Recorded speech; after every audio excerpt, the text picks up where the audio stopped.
How's it going, everybody? This is Dave Meltzer. We're going to be here for the next 2 hours talking pro wrestling during this most newsworthy week in history of this industry. We've got Bryan Alvarez of Figure 4 here, and we're going to have Brock Lesnar, former NCAA champion, who's currently wrestling at Ohio Valley Wrestling. We're talking to him for the first time. He'll be up in about a half an hour. We'll be taking your phone calls as well as your emails, and I think that this may be a day where it may be a little bit easier to get through on the phone than it maybe would have been in the last, 2 weeks or so. Certainly, we were flooded with calls for Jerry Lawler, and, of course, with the sale and everything, it's been pretty darn hard to get through, but people have gotten through. And anyway, that's so you can call us at 1-877-392-3299. In about a half an hour, we'll start taking phone calls. Bryan, how are you today? I'm doing good. That's good. God, you sound so different. I know. We shouldn't fool the listeners. I'm actually at Dave's house today on the other microphone. And for all you wondering, he's sitting here in a FUBU sweatshirt, and he's eating a banana. None of that's true, but that's okay. Okay, so last night was the night that it finally hit, because there really was no thunder, and I will say I didn't miss it for a second, but I will miss it. Monday, it's going to be a total change of life. It was just weird. I usually have to set the VCR every Wednesday night, and last night I sat there and I had nothing to do.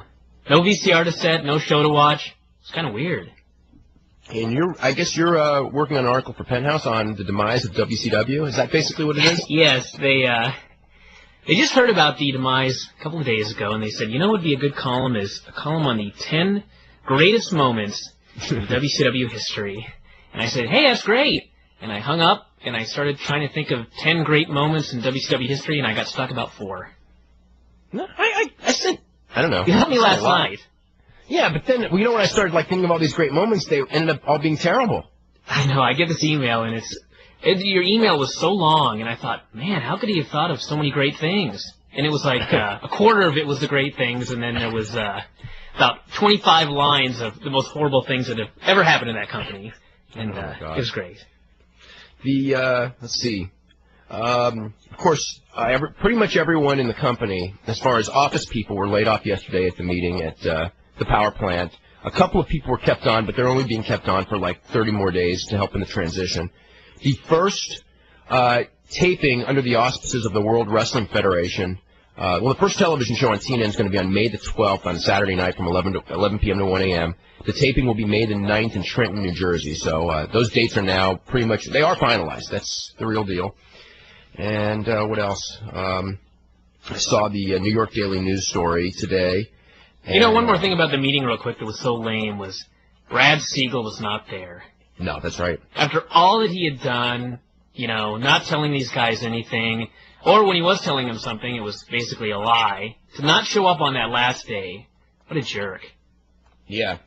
Well, just the whole, I'll tell you what, there are people who think that, of all the people responsible, ultimately he was the most for killing the company. I mean, and there's a lot of blame to go around to a lot of different people, some of whom have just resurfaced in the last day. They're being, hidden for a while, like Vince Russo. But Siegel was the one who made a lot of what were the ultimately really bad calls. The original hiring of Russo in October, I guess it was, of 1999, I can't call that a bad call because at the time it actually looked like a great call. Mm-hmm. But about 2 months, 3 months later, when it was obvious that it was not a good call, pretty much every call that he made after that turned out to be pretty bad. I mean, actually Bill Bush was the one who got rid of Russo, and Siegel backed him up. But then Bischoff and Russo were working, behind the scenes with Siegel and kind of backstab. I don't want to say backstab Bush. It was just Bush was failing too. So yeah, they got back in. But that decision to put them back in, when you have two guys who, I can remember on this show when that thing started. We were going 7 weeks tops before those two had a blow up. They just couldn't work together. And if like 7 days. Yeah, but if we could say that, if we could go in there and go, 7 weeks, these guys are going to be at each other's throats for all the obvious reasons. The idea of putting them back in there together in power, that just shows how foolish it was. And then that was the period that destroyed the company. That just was the period that destroyed the company. And ever since then, it's just never gotten back on track. And we can talk about that. I don't know. I always thought this morning in the New York Daily News, Marshall Fink had his column on, just about, they pegged the purchase price, by the way, at between 10 and 20 million, which is, I'm not surprised. That's about where I figured it, and it's such a sad number, considering, Fusion was about to pay 48.7 million for the same property, all of, 2 weeks ago. Yeah, but their 48.7 was including the TV. Without that TV, I don't know if it was worth more than 10 million. Well, it is to Vince. Yeah. Potentially. I mean, potentially. Anybody else. To anyone else starting on, it's not. Not without the TV. Absolutely not. So, the thing that is kind of weird is, during this whole period when it was obvious the thing was going to get sold and people were writing this off as this horrible investment by Turner, my feeling always was that, like with a sports franchise, a lot of sports franchises lose money year after year after year, but when they sell it, the price has gone up so much that they end up making a big profit on their investment. And I figured the eventual sales, number, which, a year ago looked to be well into the several hundreds of millions of dollars, because this was taking in more revenue than almost any professional sports franchise, except for something, big like Manchester United or the Yankees or, someone like that. I mean, when you're talking about a company taking in, $150 million to $200 million a year, that's a substantial amount of money. That this thing was going to go for several $100 million, and that would offset whatever, year-by-year losses and the big couple of year profits. The Turner side would actually make money at the end. But, they bought it for like $9 million. They sold it for, let's say, 10 or 15, and the losses were a lot more than the gains, and they did not make money at all on this adventure after 13 years. But now I guess the story that went on is that Ted Turner bought the company in 1988 solely to drive Vince McMahon out of business. That was his entire motivation, which is so totally untrue. And, it's just going to be... I just have a feeling... It's kind of been the big story for a while, though, hasn't it? Well, the fake story from Vince McMahon, it has been, of course. But it's like, But, anyone who, looks back at anything of what was going on in 88, that was so obviously not the case. And even more so, if Ted Turner really wanted to put Vince McMahon out of business, I'm not saying he could have done it, because I don't know that he could have, but he could have crippled Vince McMahon in the early 90s just by spending money for all of Vince's talent. He could have outbid, he had 100 times more money, 100 times more money than Vince. He could have outbid him for every single wrestler worth it. They could have gotten Hogan, Savage, Piper when they were still younger. They could have gotten everyone anytime they wanted. Vince had nobody on guaranteed money contracts except for maybe Hogan, and they didn't. The fact that they didn't says that they were just looking for cheap programming and to keep that programming on the air. That was their goal. It was not until Bischoff was there that anyone in management did anything that would look to be that they were, up until that point, they were afraid of competing with Vince McMahon, if you want to know the truth. And Bischoff was the first one who wasn't afraid to compete with Vince McMahon. At that point, they really did compete. They competed hard, and whether the goal was to put Vince out of business or build their company up to be the biggest possible, it was a little bit, I'm sure that there was a little bit of both in that motivation, in those years, 95 through 98, I guess. But, that has nothing to do with 1988.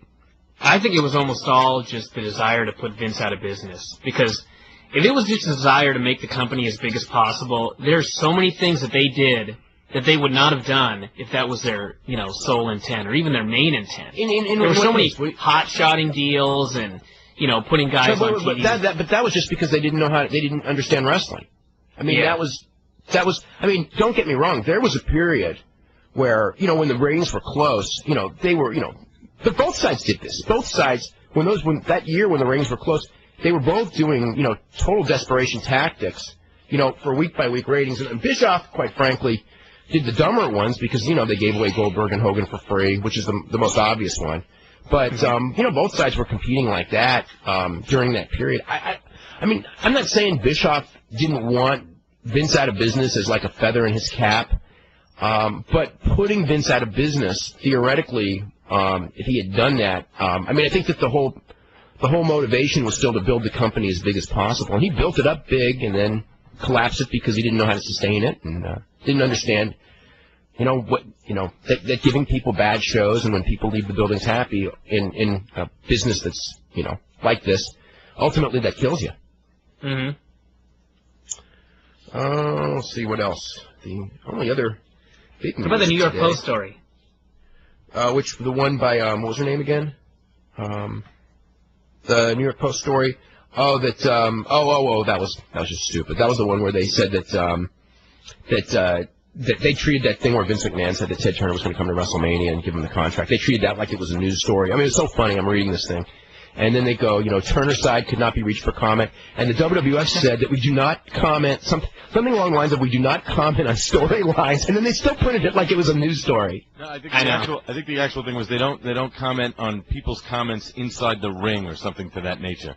Characters, or something along the lines of characters. The characters' comments inside the ring. Yeah, because it's storyline, it's fiction. And they took it as like... You think that comment would sort of give away that it wasn't actually going to happen? Well, I think anyone with a brain would know that it wasn't going to happen. So... And the funny thing is, even in the storyline, Vince said that he was going to come deliver the contract. And at the end of the show, Shane revealed he'd already signed the contract. So, even in the storyline, Ted Turner wasn't going to show up. Yeah, I know. So... let's see what else. Johnny Red Shoes Dugan passed away actually on Monday. Who was, I think he was probably the most famous wrestling referee of the 1970s. Just because the Los Angeles promotion had a lot of had probably more national. Well, they had more national syndication than anybody else in that era because they were on the Spanish International Network, and he had a good nickname, Red Shoes Dugan. He always had the red shoes, and also he refereed a lot for New Japan Pro Wrestling. So I think it'd be safe to say that, him and Joe Higuchi were the two most famous, referees in the world during that period. No one else was even close, I don't think. Because none of the WF referees were really known outside of the WWF. Dick Kroll had a little bit of a name. Stu Schwartz in Florida, but, again, these are all regional names. Let's see. Look at the poll here. Who would you hire as lead announcer for World Championship Wrestling? And people are going, how come I didn't put Joey Styles on the list? And the reason is that I think that pretty much it's not a real consideration, as far as I can tell. So why put someone, the names that we put on the list are names that I thought were the 5 most not logical, but most likely choices. Tony Schiavone got 22% of the vote, which is much higher than I expected. Scott Hudson was the leader with 35%. Mike Tenay had 23%. Kevin Kelly, 7%, and Michael Cole, 14%. Today's question is, how will the cancellation of WCW programming affect the time you spend watching wrestling? A, you will spend more time watching WWF. B, spend more time watching independent wrestling. C, spend more time watching international wrestling. D, will spend less time watching wrestling. And E, stopped watching WCW a long time ago, so it will have no effect. So I think with me it's going to be a little bit of B and C. A little more independent wrestling, probably a lot more international wrestling. Anything else you want to talk about before we start hitting the emails? Because we certainly have a ton of those. I don't think so. Anything as far as, as far as anything further as far as talent and things like that, nobody has heard anything. Just so you know, I know Bryan has as well. We've talked to several different wrestlers from WCW, and the reality is none of the WCW wrestlers have heard anything substantial from the WWF or from WCW as it regards to their contract. There's been stuff that's been rumored and stuff like that. And, we printed stuff and talked about stuff that, has been talked about by the WWF and has been talked about by WCW. But the wrestlers are totally, as far as any official word, they're in the dark. I've talked to, several people who, are in this situation, and they don't know anything. And if you don't know anything, when you ask, what your decision is, how can you make a decision when you have not been told anything? So everyone's up in the air. I've had a couple of people as well that said that anything that you read on the internet, likely about someone deciding what they're going to do at this point, is probably not the case because nobody's been talked to. So I don't think anyone's as far as final decisions, I think Goldberg and Sting are still certainly far more likely not to do anything. And as far as Nash has publicly said that he's not doing anything. Yeah. But all this can change. If WWE wants any of those guys and gives them a good offer, they'll all come. Every single one of them, if they want them bad enough. And if they don't want them bad enough, then they won't. Everything's really in the WWF's hands. In all of these things. It's not in the rest. The wrestlers have, they got to look out for themselves. But when it comes to the decision, Vince will make the decision for them, but based on how much he wants them. They're not. None of them are really going to be making any decisions. I don't think. Mm-hmm. Okay. No. Let's go. Do you suspect that between XFL games running along and WCW's new time slot opposite Saturday Night Live, Lorne Michaels regrets the day he ever heard the name Vince McMahon? I think he regretted that about week 3. Yeah. I don't think, And maybe, you know, things will change. I don't think for 1 second anyone at NBC and Lorne Michaels care that WCW Wrestling is going to go on TNN, which they don't even consider their competitor, on Saturday night as a factor of the ratings of Saturday Night Live. Now, it may turn out to be someday, you know, but I don't think that they care. Now, as far as the XFL, yeah, you know, I mean, that 1 week, you know, Lorne Michaels doesn't like it because, you know, he was promised by Dick Ebersol that he was going to get big lead-in ratings and was going to help, and it turned out that they're getting the worst lead-in ratings in the history of television, and it's not helping. So, yeah, you know, he probably regrets. I think if WCW ever grew to the point where it was actually going to be a ratings stretch Saturday Night Live, they'd move it to a better time slot first. Yeah, that's right. If it ever turns into a hit, TNN's going to put it in prime time anyway. You're absolutely right. So it will really, if it ever affects Saturday Night Live, it's going to be for like 6 weeks because as soon as it's a hit, they're getting it out of that slot. You're right. You're totally right. Let's see. I don't know if you read Russo's internet statement that he has no intention of returning to the WWF.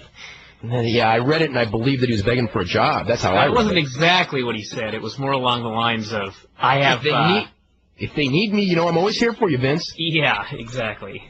Yeah. So, of course he's not coming back now. They don't want him. Yeah. Listening to the King Show last night, I think Vince let both he and the Cat go on purpose. It's purely because he had made a business decision. He felt he no longer needed the services of the Cat and Jerry anymore. It's simply business. Vince does what's best for business. End of story. Vince does whatever he wants to do. I don't think he even thinks about... I don't say that. That's not fair.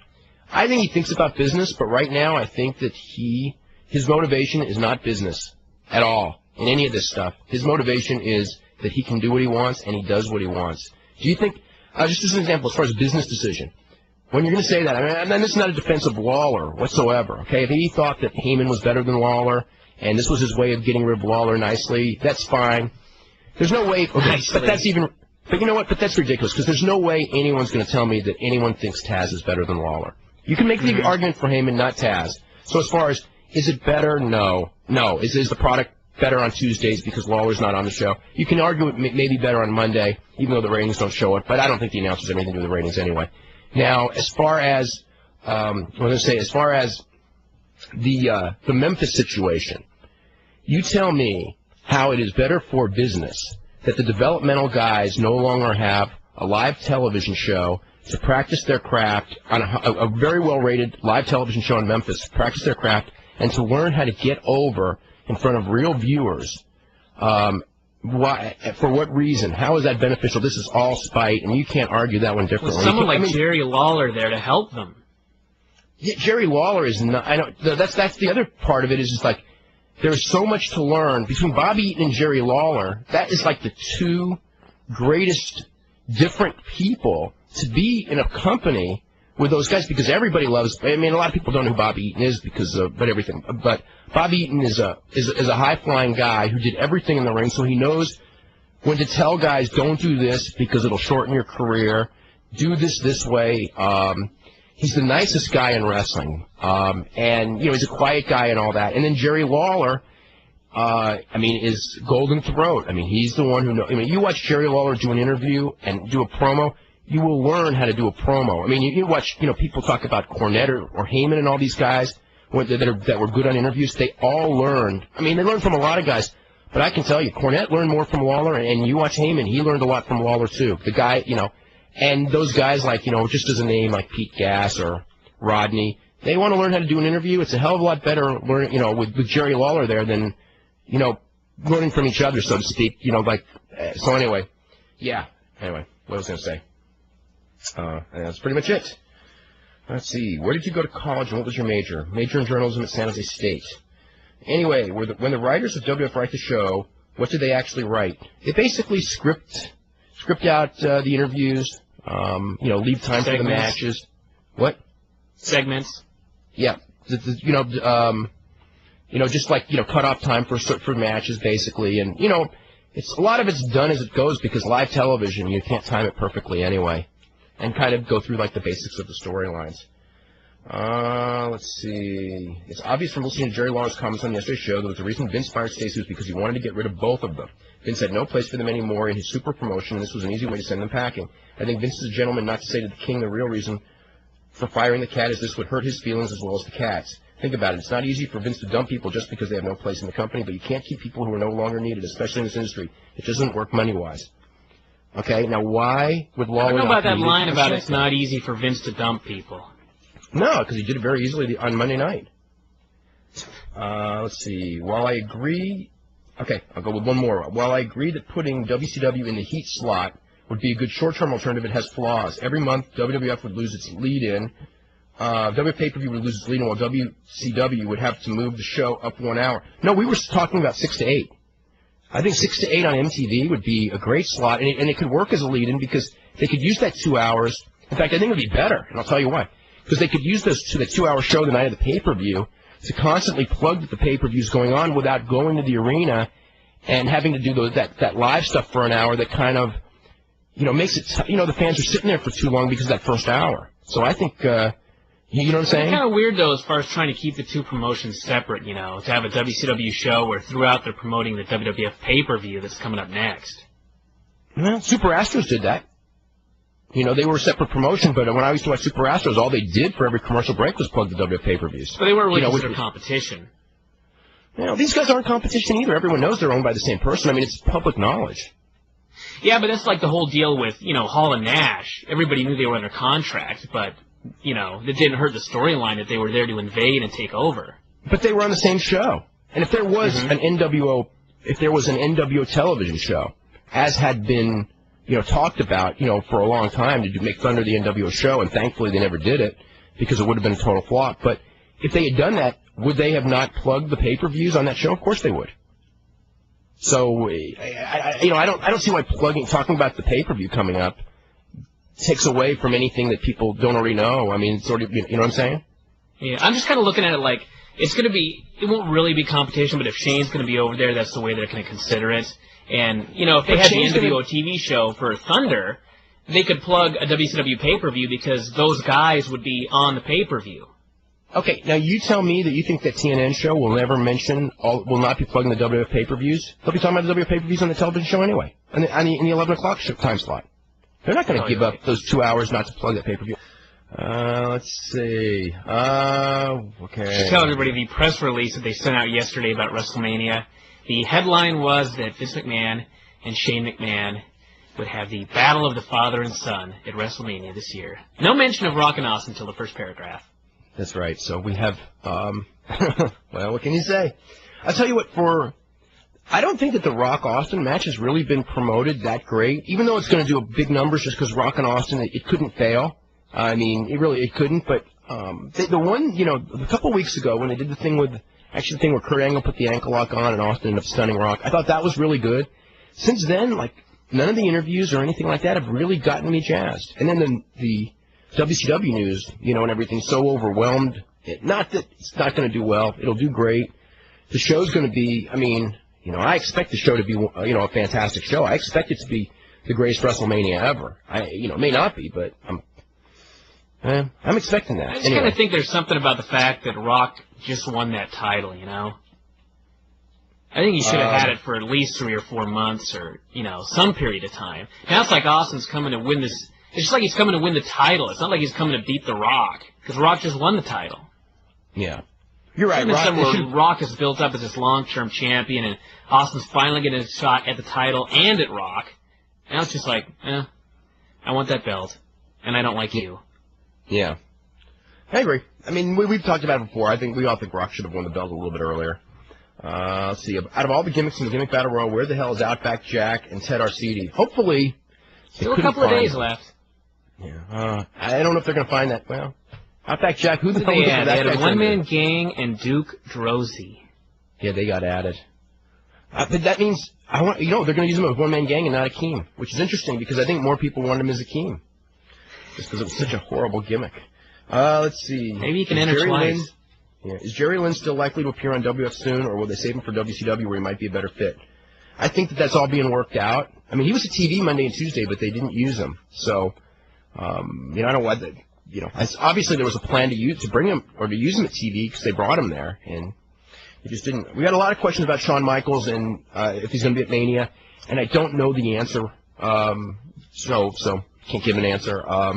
Just he didn't endear himself. He did not play his politics very smartly by showing up in less than 100% condition after all those months of not being around. That was not very good timing on his part.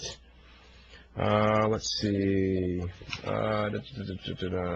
What do you think about unifying the WWF, WCW, and ECW heavyweight titles to create a triple crown? I think that they're not even going to bother with the ECW. As far as WCW and WWF, you know, the day will come when they unify it. I think but hopefully that's 12 to 18 months away. Mm-hmm. Let's see. Beyond the Mat will be on. They are mentioning the Rhino's a former champion, though. Yeah, but they don't really, it's not portrayed like it's any big deal. In fact, they pretty much say like the last champion, like it's not like he doesn't really have, like he didn't come out with a belt or anything like that. Yeah. So I think, and I think that it's just one of those things where, Paul Heyman acknowledges it, but it's not like they announce him as, like when he comes to the ring for his match on SmackDown, it's not like they're going to announce him as ECW World Heavyweight Champion Rhino. Mm-hmm. So what I think was funny was last week in the Ross report, Jim Ross is talking about how they need to do a better job. They need to do a better job talking about the whole ECW deal and, promoting it or whatever. And this is from the same guy that every time Paul Heyman even mentions it, he just totally ignores him. Yeah. I think that they don't know. Well, you know what? Part of that's also there's two communities. There's the ECW community, which I think everyone sees the internet as, which is probably some truth to. And then there's the big TV audience, which I think everyone sees that really nobody in the big TV audience, the majority of the viewers, don't even know anything about ECW. So I think he's playing for each audience maybe. I don't know. He says, Beyond the Mat will be on Stars East at 11:35 p.m. Eastern and Stars West at 2:35 a.m. Eastern Time. We got Brock Lesnar on the line. This is Brock Lesnar, year 2000 NCAA champion, currently wrestling for Ohio Valley Wrestling. How are you doing today? I'm good. How are you guys doing? We're doing really good. I guess just to give everyone a little bit of background on you, you wrestled at University of Minnesota, and I think took second in the NCAAs in '99, and you won it in 2000. Yep. And when you were when you graduated from, in fact, I should even go back. When you were a junior in college, that was the first I had heard about. Brock Lesnar would make a great pro wrestling prospect. I guess it's probably because of the physique, And when were you first approached, and what made, I guess you actually talked with both WWF and WCW before going to WWF, is that correct? Yeah, I did. I was approached in about January of 1999 by Joe Briscoe and then also Jim Ross. And they just approached me, and they knew that I had another year of eligibility left in wrestling. They just wanted to know that they wanted to let me know that they were interested in me, and that they would be contacting me in the near future. And I had another year left, so I told them that I wasn't available for another year and a half, and even after that, I wasn't sure what I wanted to do yet. If I wanted to go wrestle and try to make the Olympic team, and so on and so forth. So, but they just told me that that they called me every now and then and reminded me that they were still interested in me and wanted to sign me on a deal and stuff, and I was just weighing my options and waiting to finish school, so I had something to fall back on. My parents always said that I need to finish my college degree, and which I did, and so. And were you a big fan growing up? I actually I never watched a lot of professional wrestling because. I grew up on the farm in South Dakota, and we just didn't have a lot of time for it. I didn't have the time for TV, as a matter of fact. So until I got to college, in '96 is when I really started watching professional wrestling. And what were your? So I assume you were a fan of it because we had like Kurt Angle on. He's talking about a lot of the amateur guys. They look down on pro wrestling. Some of them don't, but most of them do. So Yeah, a lot of In my wrestling room at the University of Minnesota, professional wrestling was not very admired. It was something that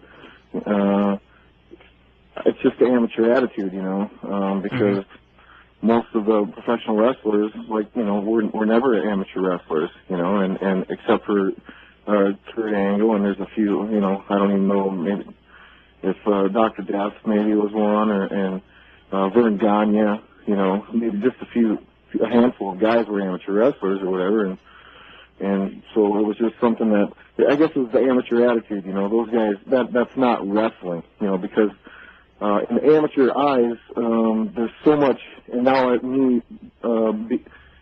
only about 7 months into professional wrestling, it takes a lot of skill and hard work and so on and so forth. And me as an amateur wrestler, we put so much time into, you know, and we get so less respect for our sport in amateur. You know, I think that the public, in the public eye, the fake wrestling got more attention than the real wrestling, and I think that's why a lot of amateurs had a bad attitude towards it. Mm-hmm. Now, how is mentally, because when you go from the amateur world to the professional world, you're going from a world where the worst possible thing is to lose to a world where if you let losing bother you, you'll drive yourself crazy because it's kind of immaterial. I mean, were you able to switch it on off? Because a lot of athletes, you know, good athletes, that losing thing, it's real hard for them to accept. But in pro wrestling, you just kind of have to. Yeah, I guess when I hung my singlet up and, you know, threw my shoes in the closet, I was retired. You know, I gave up the wrestling, the sport of wrestling as an amateur wrestler, and it's just like being in the business world, you know. So you're going to win, you're going to lose someone, you know, in business or whatever, you know. So to me, it's I have no problem putting somebody over. You know, I have no problem with that at all. You know, it's just I get paid the same either way, so it doesn't bother me, you know. And I guess it's something that hasn't affected me yet, and I don't really think that it will. You know? How would you compare the amateur wrestling training with the pro wrestling training? Repeat the question. I didn't hear you. How would you compare the amateur wrestling training with your pro wrestling training? I would say that the training in the amateur level is very, very demanding, and also so is the professional level on your body, but mentally and physically, and I mean, we practice, you know, 3 to 4 times a day, whether it was, you know, running, lifting, drilling, wrestling. It's very, very demanding on the body. I mean, it's something that it's totally different than any other sport, because by the time you put it this way, you go through an NCAA tournament and you feel like that by the 3rd day of wrestling, you just want to fall over and die, because I mean it's so you know, vigorous. I mean, it's just demanding on your body and mentally draining yourself. And most of wrestling, amateur wrestling, is about 80% mental. You know, you can go out and have yourself beat before you even step on the mat.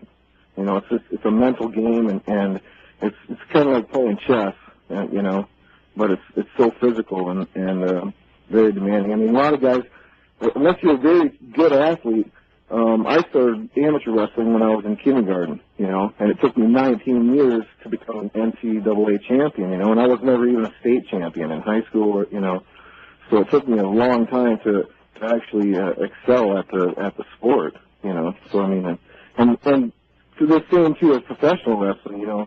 Granted, I'm very athletic, and I think that I move very well in the ring and stuff, but this is totally different. I mean, you got to put psychology into things. You got to, you know, your ring awareness. You got to understand. You know, everybody's got to be on the same page. You know, and I think this becoming a professional wrestler has been very demanding on me also. You know, so I'm saying that both sports back to back is very different for me, and has been what I expected it to be, and what it is totally two different things. You know, I had no idea it'd be like this. You know, I had no clue, and I'm enjoying every day of it.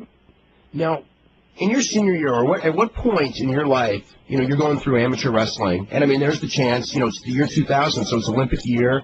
There are a lot of the guys, I mean, going for the Olympic team. I mean, you're not a shoo-in for the Olympic team, but certainly you would have been in the hunt. Yeah. When did you make the decision that you know, I'm not going to go to the Olympics. I'm going to go right to pro wrestling. I mean, it was just that the NCAA tournament was just so draining, and then that was like, okay, that's it.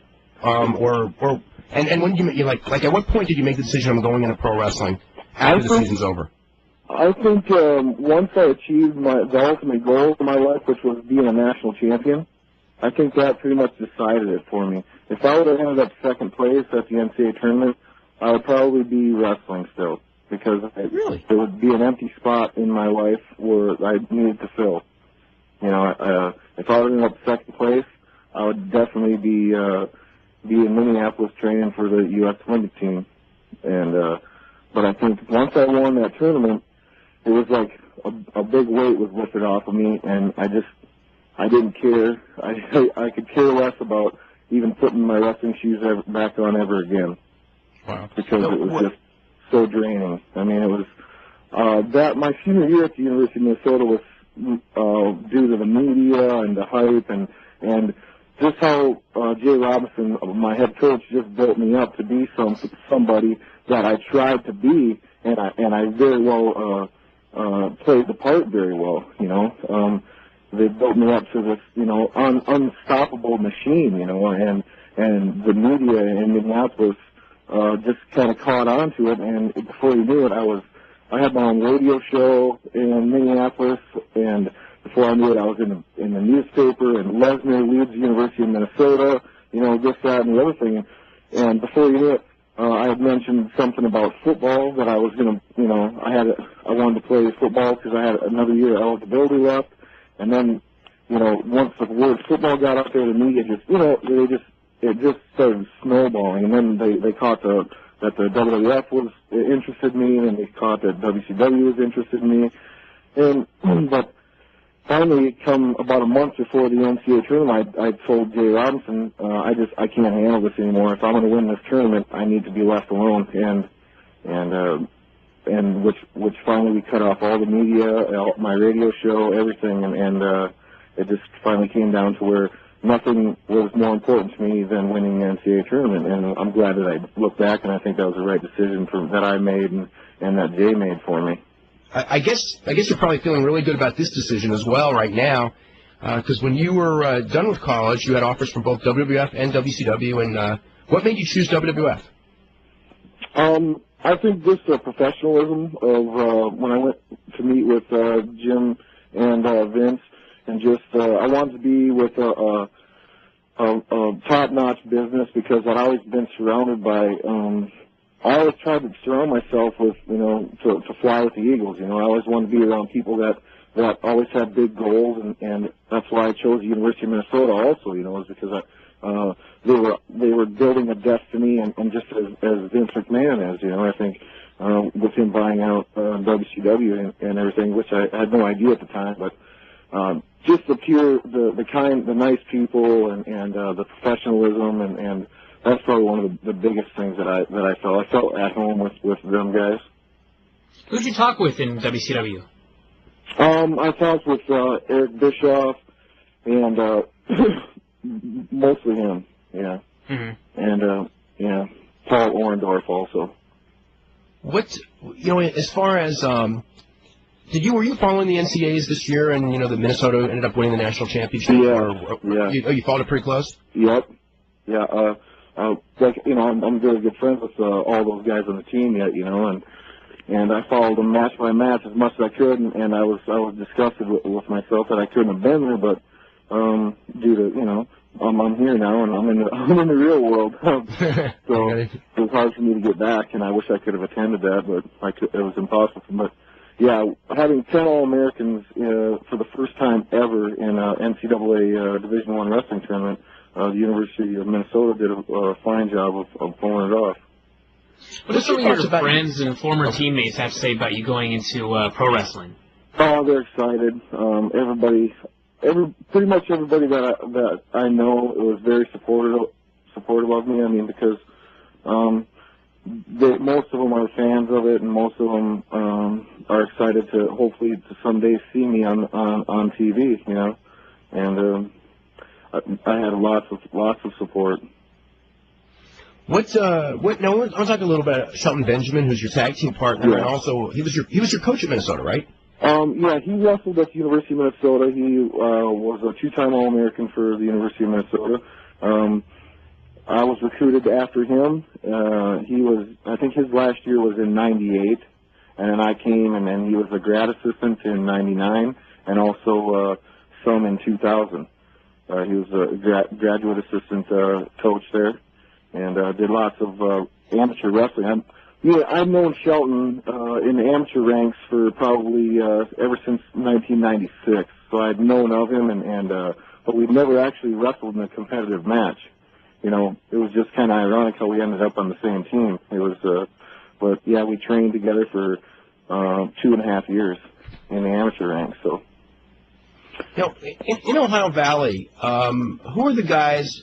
Who are the guys that you really learned from, as far as some of the guys that have been there for a long time, and what type of stuff are you trying to pick up from different guys that are there right now?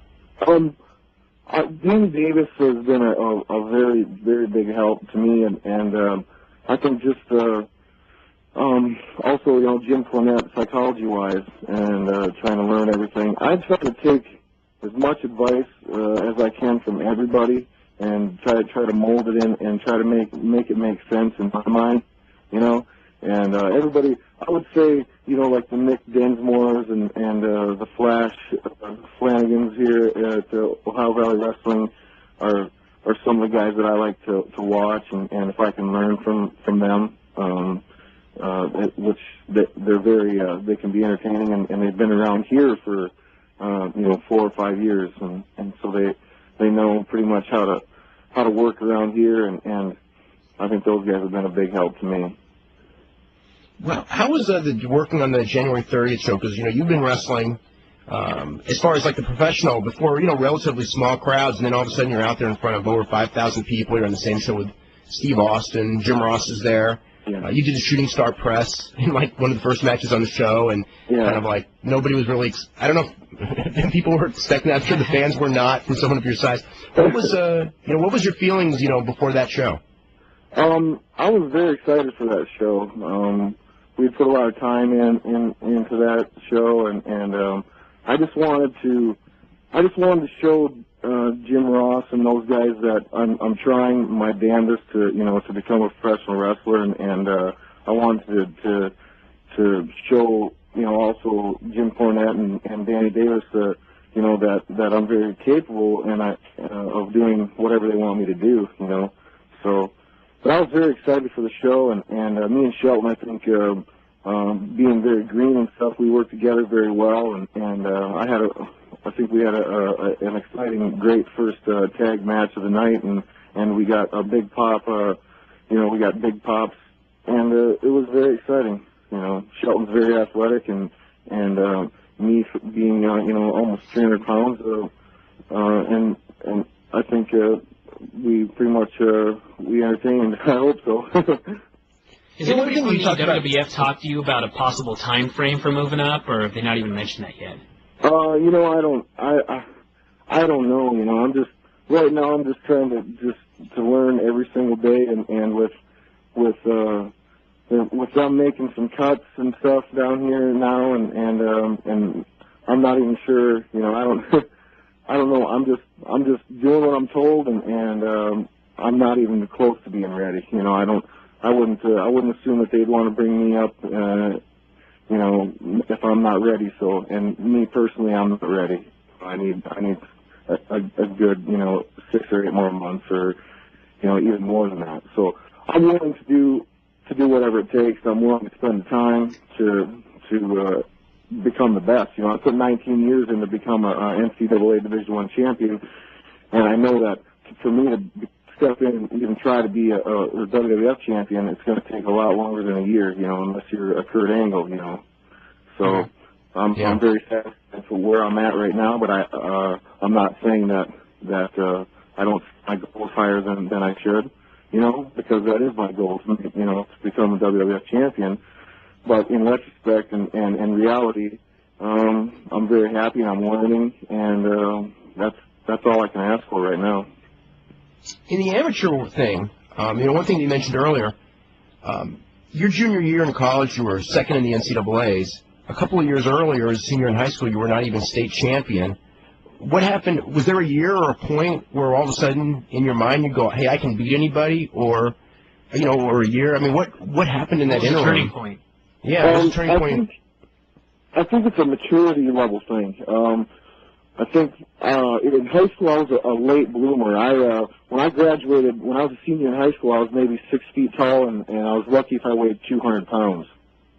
And then I was wrestling up against guys that were very more mature than me, so I didn't really have that chance to excel and become the person that I was supposed to be until 2 or 3 years later down the road. It just took me I consider myself a late bloomer, so by the time I was at my peak, I was weighing, 275 pounds, and I grew 4 inches taller, I think it was a maturity thing, and I think as I spent more time in the weight room, spent more time surrounded by great people, like the people at the University of Minnesota and most of my trainers and coaches, they made me believe in myself, and I think it was a confidence thing. I think the turning point for me was probably my freshman year at junior college, when I got beaten by this kid in the semifinals who couldn't hardly chew gum and tie his shoes at the same time. I was so disgusted with myself that I had just gotten beat by this guy that looks like a marshmallow, and here I had spent so many hours in the gym and so many hours running, and this guy catches me, and beats me out of, a fluke, so I think that was probably my turning point. I woke up the next day and I was like, you know what, it's time for me to get serious, it's time for, things to change, and I think that was probably my turning point right there. Did you ever remember asking this because you said marshmallow, but what were your thoughts on Gardner versus, Ruin Gardner and Alexander Karelin? What were you, Yeah. I'm not a big Greco-Roman fan. I never have been a big Greco fan, and I think it's an easy way out of wrestling. I think it's just a push and shove match. I've always hated stallers, people that hold back and don't shoot, or who just slide by. I hate that style of wrestling. And for Ron Gardner to beat Karelin, in my eyes, I was happy for him, but at the same time, it was kind of disgusting at the same time, because here you got a guy that was never an NCAA champion, or just somebody that just doesn't look to play the part, and it doesn't have to be. That just goes to show that in Greco-Roman, you don't have to look like the Karelin to beat the Karelin, Mm-hmm. So, it was kind of disgusting and happy for him at the same time, but in retrospect and looking back, Karelin never should have been there, Karelin was past his time anyway, and I think when it comes to Olympic level wrestling, politics play a big part in who's going to win and who's making it to the finals. I think that has a big part in it, because the referees are very political. Really? I think that the reffing system in the Olympic levels of wrestling, in Greco-Roman and then freestyle, because Russia is such a strong wrestling country that, and Karelin was built to be this person that, the Frankenstein of wrestling, the unstoppable, The creation. It was, I don't know. I'm happy for Ron, and I'm happy for him and everything like that, but I'm not, like I said, I'm not a fan of Greco-Roman, and I don't think that match should have never even taken place. Did you ever consider no-holds-barred fighting with your size and everything like that? Yes, I did, and I trained between my sophomore year and junior year, because I spent some time in California, and I spent some time doing some submission fighting and stuff like that. But I was going to attend a tournament in Reno actually that summer, but it would it was going to mess with my eligibility for wrestling, so I couldn't join it and be a part of it. So by the time when I got out of college, it was time for, there was really no money in it, and I didn't see see a good idea of me going out and and either getting beat up or beating somebody up for $1,200 or whatever it was. Yeah. So, Who did you train with? I trained I went down to the Lions Den. I spent actually I went down there, and that's actually what turned me on to the wrestling was Ken Shamrock and Frank. In California, I stopped by the Lions Den one day, and I never trained there, but that's what got me into it. And then I trained in Lassen, California. There was just a submission little school there, and I never really trained with any top athletes, but I just spent some time with a submission specialist, and and he kind of got me into it a little bit. But I never really had a heck of a lot of time because I was taking summer school and this, that, and the other, so it just kind of faded away. Did you ever bump into Vern Gagne in Minnesota? Oh yeah, all the time. Yeah. Oh really?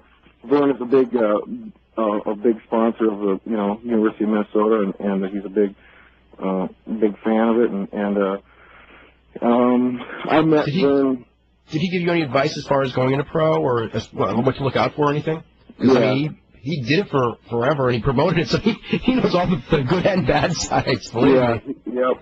Yeah, I spent a lot of time with Vern. I spent a lot of time on the phone with him, and a lot of time at his house and talking to him, and he was gave me a lot of advice, and I spent a lot of time with this was before I even signed with anybody, with Kurt Hennig and Brad Rangens, talking with those guys. And I don't know if the names Wayne Bloom and those guys. Oh yeah, I remember them.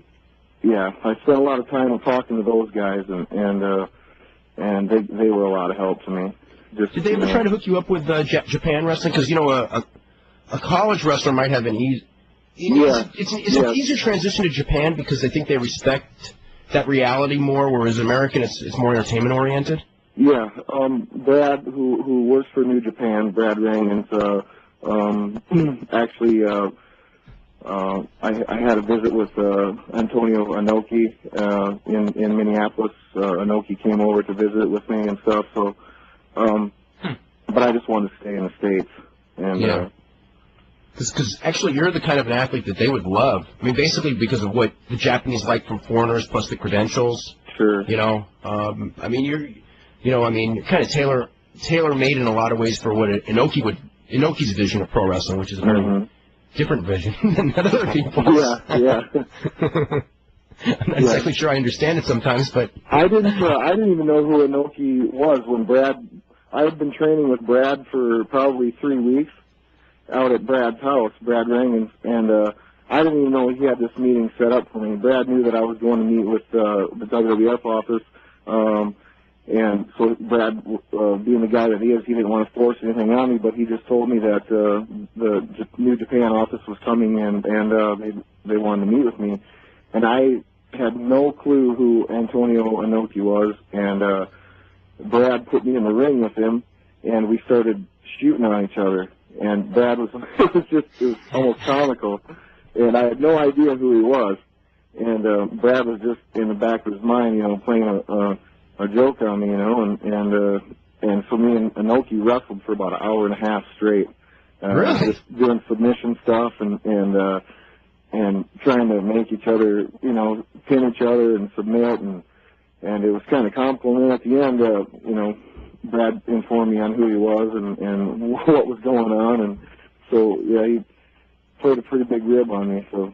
What was your thoughts of being in there? Because Inoki's like almost 60 years old, although he's in great shape for his age. He's in excellent shape. Yeah, he's a machine, man. I tell you, it was just, now I look back and it'll be one of those things where 20 years from now I'll look back and just laugh at it, because it was so comical, and I had no clue. Here I am, this college wrestler. I had no idea who Antonio Inoki was. So 20 years from now, you may be wrestling him. I don't know about that, but it's done wrestling. And we've got a couple of emails. We're going to get to the phone calls right after this. This is from Rick Baker, who goes, have you ever met Kurt Angle or Lou Thesz?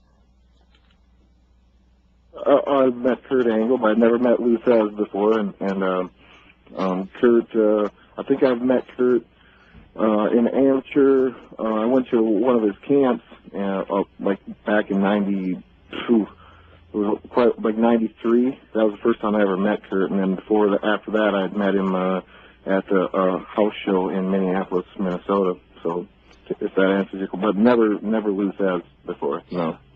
What do the people in amateur wrestling feel about Kurt Angle? Because I know at the beginning, I actually follow amateur fairly close, and I know at the beginning it was almost like when he first went into pro wrestling, it was like they just didn't even acknowledge it. I mean, at all. It was like, and now all of a sudden, it's like everyone's like, oh wow, this is great. Yeah. I mean, it's that old analogy, it's like jumping on the bandwagon. I mean, what could they say? What can they say now?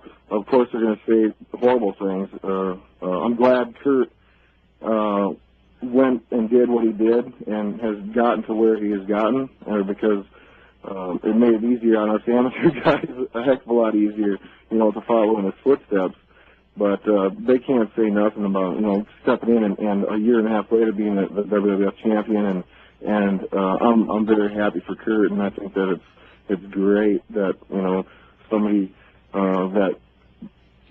that knows the amateur people and the way of life, the amateur life, and can become a WWF champion. I think it's great. But as far as people talking down about him, now, of course they're not going to know. I mean, he's become successful at it, and they definitely were going to turn their backs on him if he wasn't successful. That's just the way people are, And I think it's great. I'm happy for Kurt. He really changed a lot of minds because, I would say probably through the 60s, mid-60s, a lot of amateur wrestlers went into pro and were very successful, like Vern Gagne, Jack Briscoe, Dick Hutton, Ray Gunkel. I mean, there's just a little Denny Hodge. I mean, there's just one after Gorilla Monsoon, one after another. And then around in the mid-60s, the mentality in pro wrestling was, for a lot of various different reasons, that amateur wrestlers didn't make good pros, and they kind of, and there were a few that came in, Steve Williams did pretty well, late Gary Albright, but very few, actually. And then Angle came in, and it opened the doors for you and Sylvester Turkai, who's also in Ohio Valley, and Shelton Benjamin, and just like, they really I think that it's just kind of interesting that one guy just coming in and being so successful is all of a sudden people are going like, oh, maybe looking at like a top amateur. I mean, I know like with Jim Ross, I mean, his mentality is that if you're a top level amateur wrestler, that you're used to a lot of dedication and a lot of sacrifice without necessarily a lot of gain monetarily, and you're not going to cry about, your fingernail being broken, and you're basically going to be a tough guy if you can make it to that level, and he thinks that that's the kind of people that, in the WWF, it's a different kind of punishment, but, you got to be able to take pain and not cry about it. Oh, yeah, I'm sure. I mean, I think one thing that was very important for Jim Ross when I had met with him was the fact that what you said, the amateur level people know dedication. They have a lot of heart. They know what it is to be dedicated.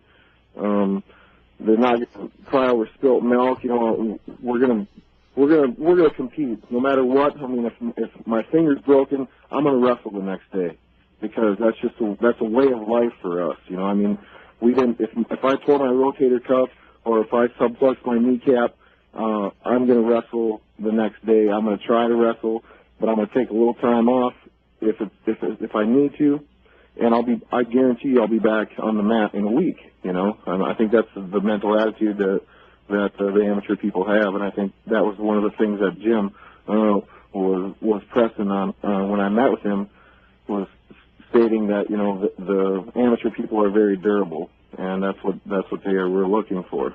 So, what are your other friends in the amateur world that have seen like the success of Kurt Angle and how much fun you're having, and just go, this is something that I want to do? Oh yeah, totally. I mean, I look back and I think. Some days I take this job for granted because, where else can this is the perfect job. It's just amazing to me how I can just spend time in the weight room, spend time taking care of my body, spend time in the ring, throwing guys around, getting thrown around. It's the best job in the world. And I'm very, thank God every day, and I thank the WWF for giving me this opportunity, So, I'm enjoying myself. Any specific names of people that you think would just be awesome? I didn't understand you. What? Repeat yourself, please. Oh, any specific names that you know that you think would do really good? Oh, like any of the guys like at Minnesota or some college wrestlers that you've seen that you think might be suited for this? Right now, as far as I think that Brandon Eggum, he wrestled 184 pounds for the University of Minnesota. I think he could do a very good job. I mean, there's a handful of guys in the Division I ranks that could have this opportunity, and just that's top of my head right now. No, I mean, as you look in the heavyweight class this year, very young guys and very small heavyweights, which was wrestling this year. I mean, there was nobody out there that. I mean, the guy that won heavyweight was 235 pounds. Versus you got Stephen Neal or I myself or Kerry McCoy or the Tolly Thompsons, which were all 260, 70-pound guys. So the heavyweight class this year was very small. The guy that replaced me, Garrett Lowney, which was a Greco-Roman, he placed third at the Olympic Games this year, is not a big guy. He's 225 pounds, 6 feet, 1. Not very good, but I could see a handful of guys, but who's to say? Who's to say that I'm going to be a good professional wrestler? I'm trying my damnedest, but who's to say that I'm going to be? So it's hard to say. As an amateur wrestler, what are your thoughts of Cael Sanderson? Oh wow. I got to spend a lot of time with Cael last summer, and I did quite a few camps with Cael. Talk about a nice guy. Talk about a very talented kid. Humble too. Very humble. Very humble. He's the nicest guy in the world. I couldn't ask for anybody more to carry all that weight on his shoulders, and he's going to do a wonderful job by doing it. Winning his third NCAA championship this year. Just a great guy. Hopefully, I'm pulling for him again next year, and to be a 4-time NCAA champion and to go on and surpass Dan Gable, which I know that he could probably do. I got a question. You're someone who's been through the top ranks of amateur wrestling for a couple of years. How difficult is it? Because to me, it seems like the idea that a guy could win 119 straight matches, it actually boggles my mind because, everyone's got a bad day. What if you have, a little bit of the flu and you face a tough guy? I mean, he hasn't lost in 3 years. As a freshman, he didn't lose. It's amazing. I mean, I went through college, and in 4 years of college, I lost, 14 times. And I didn't even wrestle Division I for 2 years. It was junior college. For this kid to go 119, 120, whatever it is, unbeaten, I have a lot of respect for the guy. Me being an amateur wrestler, that's amazing. I'm happy for the guy. Let's start taking phone calls. We'll start with Harant in California. You're first up with Brock Lesnar. Hey guys, how you doing? Really good. Hey. First couple comments for Brock. One aspect that seems to hold true about amateur wrestlers is their dedication and their work ethic. And I think if you combine those two things that you have with that tremendous physique and all the wrestling talent and all the wrestling knowledge you have at Ohio Valley, I think it's going to be a matter of time before we see you as a player on TV. And I just wanted to let you know that even though we don't get to see you out here in California, you do have people that do appreciate what you are doing. And just wanted to tell you keep going, man. Hey, thanks a lot. That's good to hear. I appreciate it. No problem. Second thing is actually for the show. You guys put the show on 10 hours a week, and honestly, to me, it's the 10 hours most entertaining of wrestling that I get a week. Thanks. I do listen to the law, and I like the law, but I think the show is just on a whole different level. And the knowledge really? you get... I love doing the law myself. So. Yeah, the law is such a fun show, and it's good to hear the Canadian aspect of it, too. But I just think this show is just on a different level. Now, I have a question for you, Dave. I think you might have covered this a couple of weeks ago, but my computer crashed right about when you guys were covering it, so just wanted to go ahead and ask you this. A couple of years ago, there was a segment on one of the Raws where it was actually November of '97, and it was one of the first DX segments, and it was when Shawn and Hunter were doing a rib with bananas. Now, at that time, my friend told me an odd story that I don't know if you want me to bring up, but basically... You don't have to bring them up, you know. But you don't have to bring them up, but that's probably the true story, the one you're thinking. Did it involve Mr. Cornette? I have always heard that, yes. Okay. It's not the one that involves Dave. Okay, no, that's the one with the bananas. That's a different story. In a picture, I was told, and I just want to clarify if that was true. That's what I always heard, yes. Okay. Well, guys, I just want to tell you guys how basically felt about the show, and Brock, keep doing what you're doing. Thank you. And hopefully we'll hear from you guys again. Okay. All right, thanks. All right, we're gonna go to John in Florida. John, how you doing today? Hey, Dave, how you doing? I'm doing good. Listen, I got a question to ask you. Is anything going to happen at WrestleMania that's supposed to happen with the WCW guys and the WWF guys? Everything that's supposed to happen hopefully will happen. As far as for the WCW guys, I'm not sure. I think that they should. I think something should happen. Because I think Great Teller's full of shit, to be honest with you. What's he saying? What did he say? He's got you should hear him. Booker T's going to be in Shane's corner. He's going to challenge The Rock.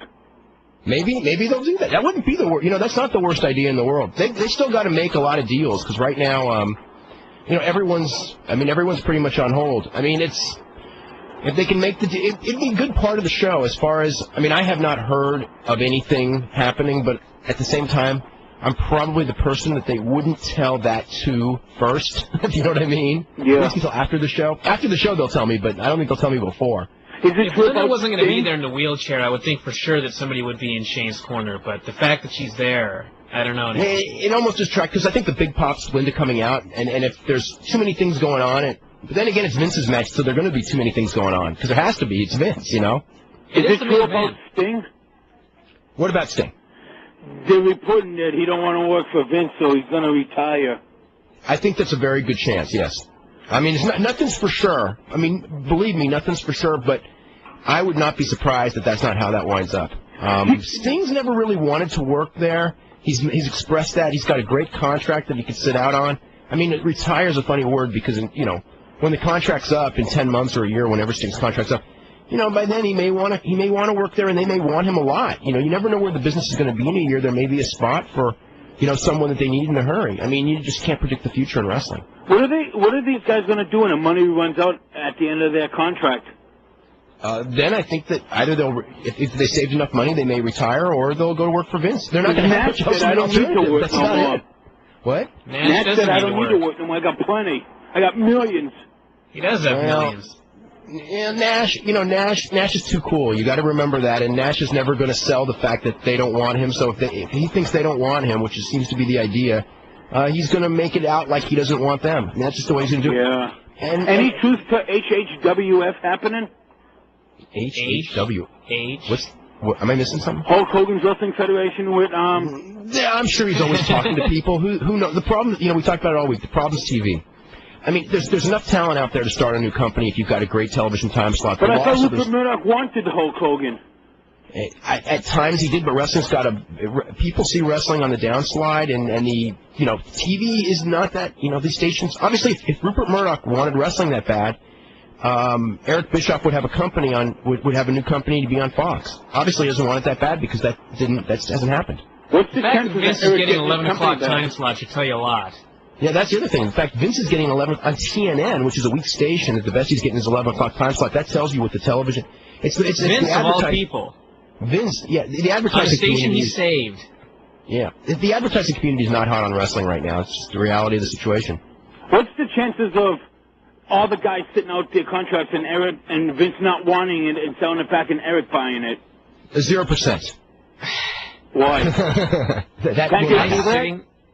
Vince is not selling this to anyone. Vince didn't buy away his competition to give someone a key back into the door. You think it was a good idea? He's not going to build it up and then sell it. Yeah. What's the argument? Why did he buy it? I don't understand why. to keep the competition away. As long as he's got all this, as long as he's got the rights to these guys, actually, as long as it basically keeps the competition away. That's the reason. He's got it all. Plus, hey, interpromotional done right, interpromotional should make money.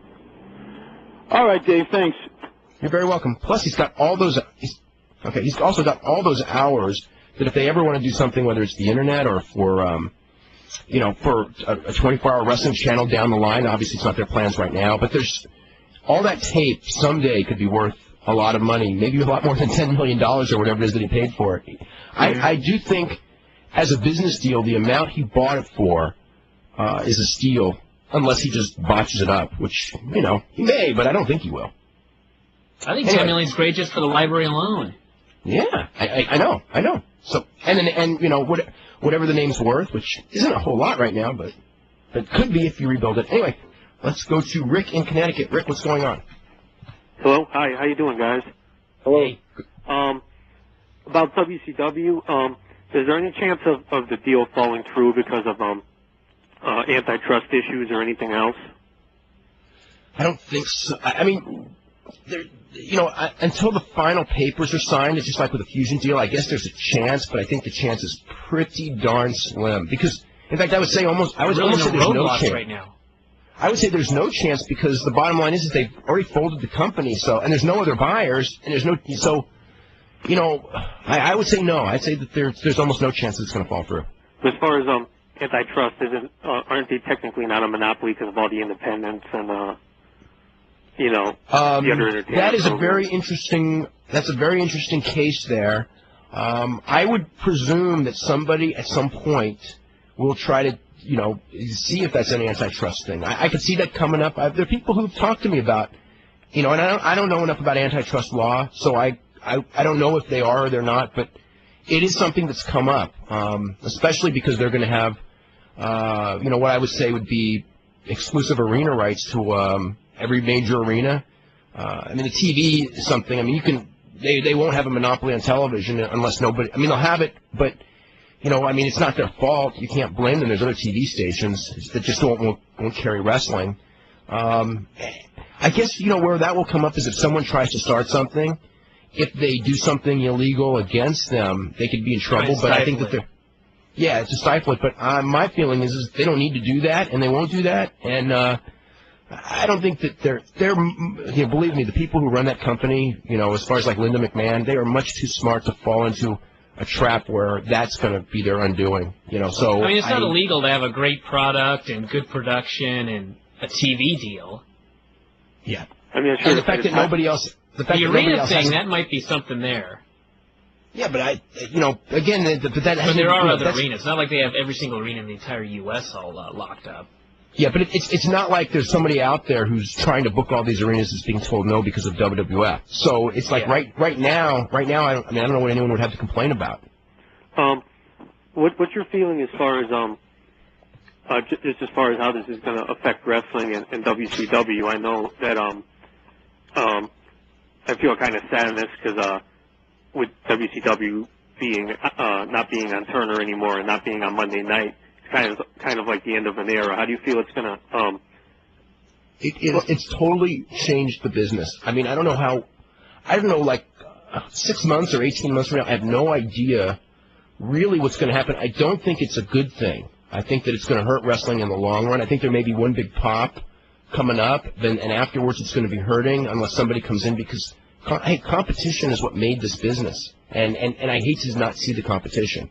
It makes it. It's harder for everyone. It's harder for the athletes. I mean, if Brock turns into a total superstar, it'd be a lot better if there were two different companies for him to put his services, whether it's Brock or The Rock or anyone in this industry. It's a lot better to have two companies, that are competing with each other rather than one giant company. Competition makes both individuals stronger, So I mean, it's definitely. Although I think Vince is going to do a very good job of controlling both companies. Do you think? Yeah. Do you think? I've heard talk that Vince might fold it after 2 years or whatever. Do you think he's going to try to keep it around for? He's going to try to keep it around permanently. WCW as a separate company. I think inevitably it's going to end up folded and merging into one. I just think that that's just the, as far as the timetable, nobody knows because the market is going to determine that. It's when Vince will close WCW when people stop going to WCW or stop watching it on TV or it costs too much to produce it as a separate thing. As long as he's making money with WCW, he won't fold it. So the market is going to determine the time frame. It's not like Vince is going to go in and go, okay, this is 18 months, and then I move on to something else. It's like this business, you can't even book more than a month ahead, or or you're going to be in trouble. So, if 18 months down the road they're making $100,000 profit a year, that thing's not going anywhere. Exactly. I'm just hoping that maybe it'll be something like, the show becomes somewhat of a success. They move into a better time slot, and it convinces some network that maybe we should talk to Eric Bischoff. There's some guys out there. There's Kevin Nash and whoever else. Maybe we can start something up. I mean, right now it's not going to happen, but I think that if things go really well, maybe there's a chance that it will happen. The best thing, if wrestling, Brian's right. If wrestling gets on fire again because of this, this like Fox and all them, they will want a piece of the action at that point. Right now, everyone's going like wrestling's on the downslide. Why get into something on the downslide? So the market's going to determine everything, and then it's like one guy. I mean, if it's like if Ted Turner was still in power at Time Warner, this still might not have happened. Or Jamie Kellner was in power, maybe they would have just said, no, we can't do the WWF deal. We'll give it to Bischoff because we don't want to lose wrestling on these stations. It's like you just don't know who's going to be in what position and what. It's all there's so many different factors. It's hard to predict. Mm-hmm. And finally, as far as what do you know about what as far as Scott Steiner or Goldberg, as far as how badly or how not badly Vince wants those two, because it seems to me like you need those guys in WCW in order for it to be successful, and as far as like the next WrestleMania, as far as I can see right now, like the Goldberg and Steve Austin, or maybe even Scott Steiner in there would be a really big draw if those guys can stay healthy. Done correctly. The thing is, I think Vince's feeling is he doesn't need anyone. I think, I don't know. I mean, I know that Vince can make anybody into Scott Steiner or Goldberg. He can make his own person. Yeah. I think that's my opinion. I mean, he doesn't need somebody's success already and then to build off of it. I think, good to look at it, The Rock or Austin or all of his top talent. I mean, he doesn't need somebody, but that's my opinion on it. Yeah, I think, he's not going to go with the feeling that he needs them. I don't know what, again, they had a meeting. They don't want trouble in their locker room. That's a real major point there. And, there's different ways of looking at it. I mean, Steiner was in a bad environment, but he also did a lot of things that, they would never put up with. So he's going to have 2 strikes against him if they take him. And he's going to have to behave, which he probably would because I think he knows what the game is. Goldberg, he's got $6 million on the table on his contract from WCW. Vince is not going to pay him that money guaranteed, and probably even if unless he's the main event at WrestleMania for 2 straight years, he's going to get that kind of money. So, Bill Goldberg will probably be better off sitting out. If Vince wants him bad enough, obviously he can make it worth as well, but that's up to Vince. Everything's up to Vince. The ball is in his court on every decision. If he wants Steiner, he'll have Steiner. If he wants Goldberg, he'll help Goldberg. And if he doesn't want him, he ain't going to have him. So, he's the only one who can answer that question for 100%. How about Ric Flair? I think that they'll do the right thing to keep Ric Flair. I think it's a good name to have. Certainly, if you have WCW, I think that you need to have Ric Flair at least for a transition period to get some of those fans over. I think Ric Flair is a very important name in the Carolinas, and it is not even just that because they can draw in the Carolinas. They don't need Ric Flair, but I think that they would want to do the right thing for Ric Flair. Yeah, and I expect Flair will wind up there. It's not 100% either, but I just expect that Ric Flair and Vince McMahon have always gotten along, so that's not really a problem. Do you think there's any possibility of Ric Flair feuding with The Rock at some point or something like that, or is that? I don't see it unless The Rock begs for it, in which case I think they would do it. If Brock or Hunter want it just because it's like they're kind of like someone they grew up watching and just say, I really want to work a match with him just because I want to work a match with him. It'll happen. But I don't know that, Rick's 52 years old, and I mean, as much as we all love Rick, you can't take that away. I mean, that's just the reality. I mean, I watched him against Sting, and he's not the Ric Flair that he once was. You can't be when you're 52, and after, the thousands and thousands of matches that he's done. Okay, I just have one last question. I read, is it true that Scott Steiner's an All-American, or? Scott Steiner was, I think he took 4th or 6th in the NCAA tournament in '86 at 190 pounds. He was I think he had a record, but yeah, he was an All-American in his senior year at University of Michigan. Rick Steiner was never an All-American, although he was a good heavyweight. This is my final question about Rick Steiner or Lex Luger. Is there any chance? Pretty darn slim in both cases. I would think Lex Luger, I would think there's almost no chance. Oh, okay. Thanks. Okay. Thanks a lot, Dave. All right. Take care. Okay. Let's go to, is it Bill in Brooklyn? Yeah. Hi, Mr. I have a question, a couple of questions I'd like to ask you guys. The first question is for Mr. Lester. Yeah. Yeah. Are you thinking of taking your talent to UFC? No. Not even a thought in my mind about that. Not at all. Right. And what about the WWF? Are you planning on, That's the plan. WWF for sure. Is that crossing your mind or anything like that? Is what crossing my mind? I mean, are you planning on going to Vince or asking him to sign you on or whatever? No, he's already signed to WWF. I've already signed. Oh, wait. I'm so sorry, guys. I mean, this is my first time calling. Yeah, he signed. He's got a developmental deal with WWF, and he's in Ohio Valley training for the WWF right now. Oh, okay, thank you. And the second question is for you, Dave.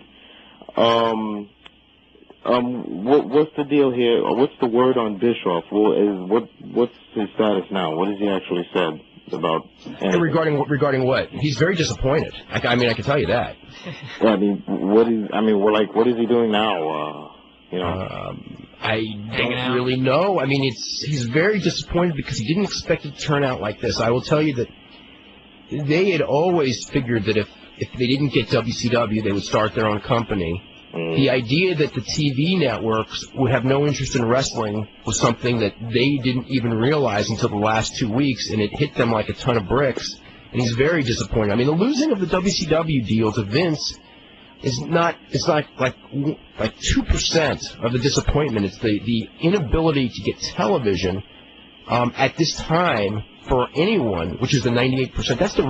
That's the real big story. Vince buying the company is a big story too, but the Turner networks canceling wrestling is a much bigger story. Right. And the fact that these other networks don't want wrestling, that's even bigger. Those are the real stories here. Well, do you think Vince would hire Bischoff to handle the WCW? No, absolutely not. Absolutely no chance. Okay, and run it from a management position, or just like an on-screen character? There's a chance.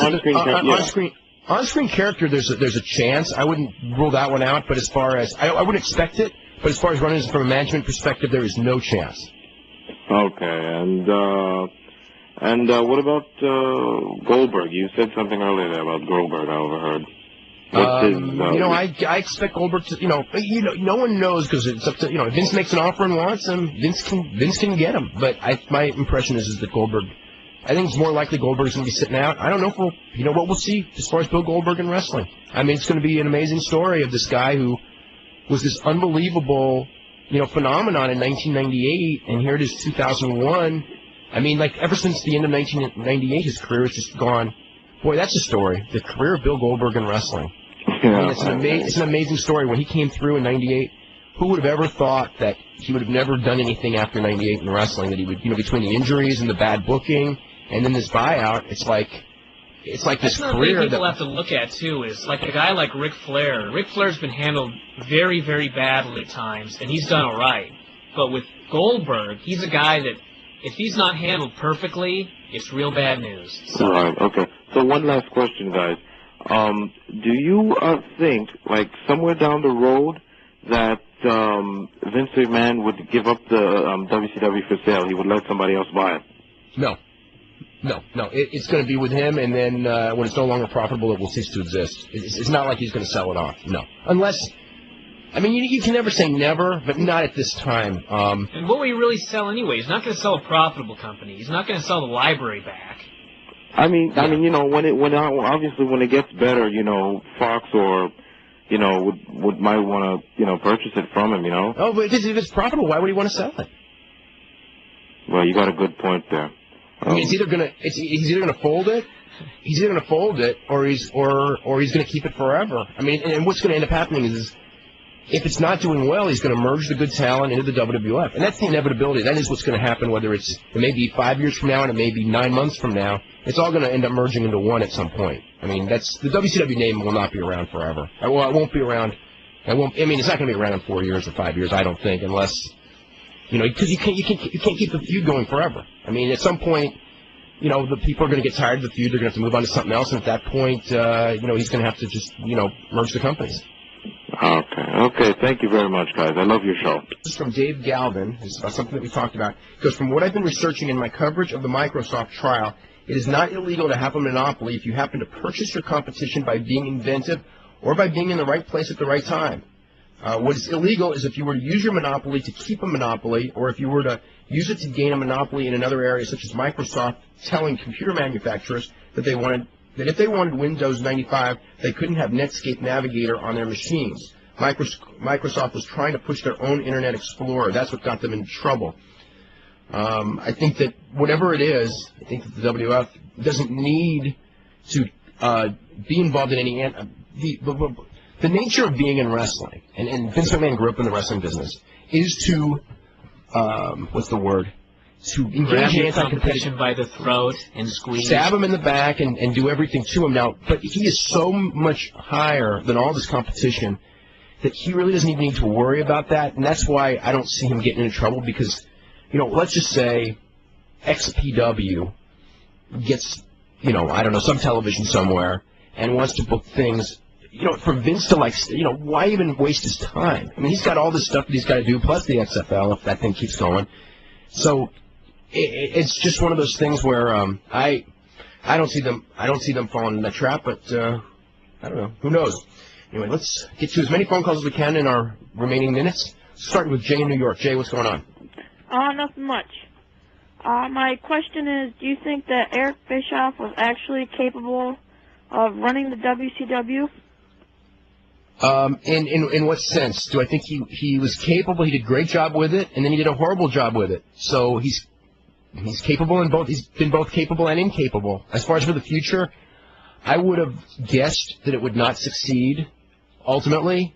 But you know, I wouldn't bet my house on it not succeeding. I know that they had a lot of good ideas on the table, and they had a whole bunch of new people they were going to bring in for different positions, and you know, we were going to have a fresh approach, and maybe it would have worked, and maybe it wouldn't. You know, you don't know for sure. You never got the chance to do the deal. Okay, and my last question is, what do you think the odds of Goldberg versus Stone Cold Steve Austin are? Whatever Vince wants him to be. If Vince wants the match, it's going to happen. You know, it's funny. Everyone keeps asking about that. If Vince wants it bad enough, he can make money with it, but he'll also upset the salary structure of his company, and it's his decision on whether he's going to do that. And based on the information I've been told, and of course they could change their mind on a dime, it's not going to happen. But you know, again, they could change. As I said, they could change their mind tomorrow, and it will happen, and they'll just make Goldberg the right offer, and he'll come. And how is Goldberg like getting the injuries? How bad are they? Are they? He had a torn rotator cuff. He had a torn rotator cuff. Talking about? He punched through a window. Yeah, that was real bad. He nearly lost his arm off of that one. And the torn rotator cuff, it's an injury you get in sports. Yeah. So. Are they career-threatening, most of them, or?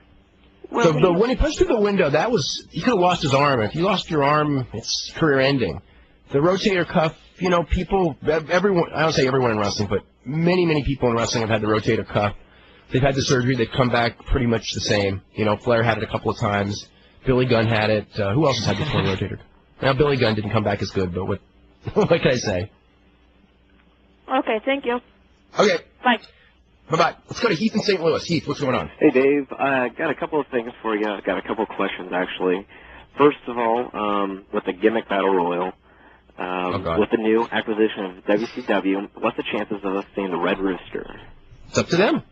I would say if somebody, again, this is one of those things, if you were in that meeting, that writers meeting, and you said, hey, let's bring in the Red Rooster, I'll bet you it would happen. But if you're not in that meeting and nobody thought of it, then it probably won't happen. But yeah, they could get him, and Terry Taylor's in good enough shape. He's going to be in better shape than some of those guys that are in there, that's for sure. And Sheik, my God. Along the same line with that battle royal, with the gobbledygooker, obviously someone's got to be inside it. And obviously, something that's going to be, where everybody's going to be like, there you go. Wouldn't it be more or less like Pete Rose? I mean, everybody thinks that. Right. And it may be. But maybe there and maybe in the hardcore match. I just think he's going to win that hardcore title. Oh, yeah. Well, if you were writing, he would. I don't know about that, but oh no, he would come up with the idea and go, "Hey, this was a really dumb idea. Let's not do it now." And they're going to go, "I'd have an idea. Let's not use." But and the final thing is with WCW with the late. I mean, with the like we were basically saying, it's not a very good time to have it on there.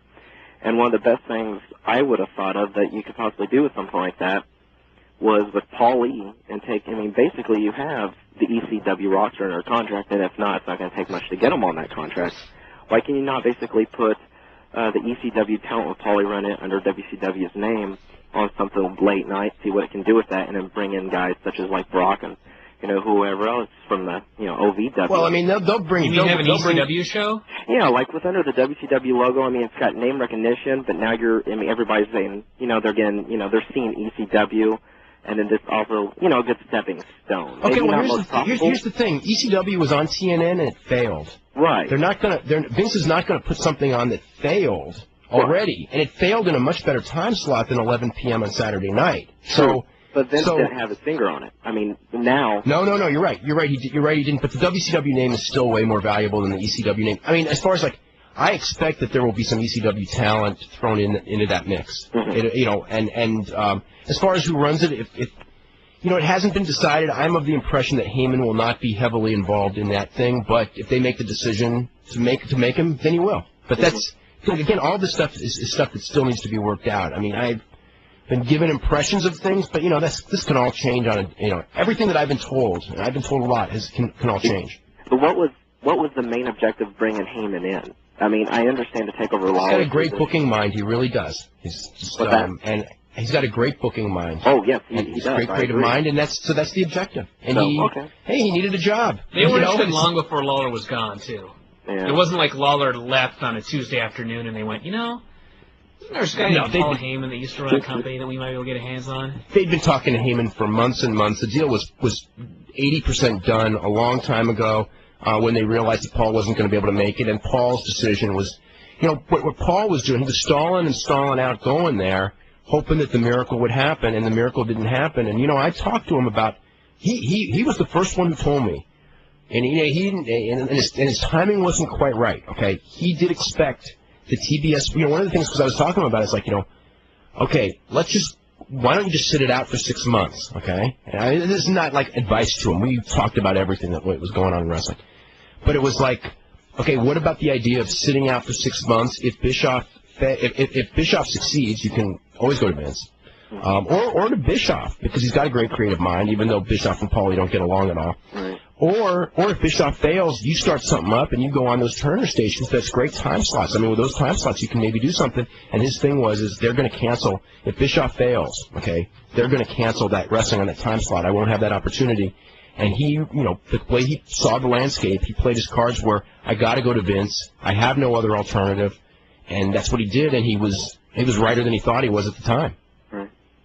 Okay. Well, thanks a lot, Dave. And I like your show. I love it. So, and Brock, keep up the good work, man. Hey, thanks. Okay, let's go to John in California. John, what's up? Gentlemen, how you doing? Doing good. Hey. Dave, I'm heading up to WrestleMania this weekend. Gonna do the meet and greet, and I know how you've always said you don't call, let's say, Mitty and Dennis Knight because he's known as Tex and stuff like that. These are people I have admired all my life. What are some do's and don'ts of a meet and greet without me falling? You've admired Mitty in all your life? I'm sorry? You've admired Mitty in all your life? Oh yeah, no, but you know what I mean.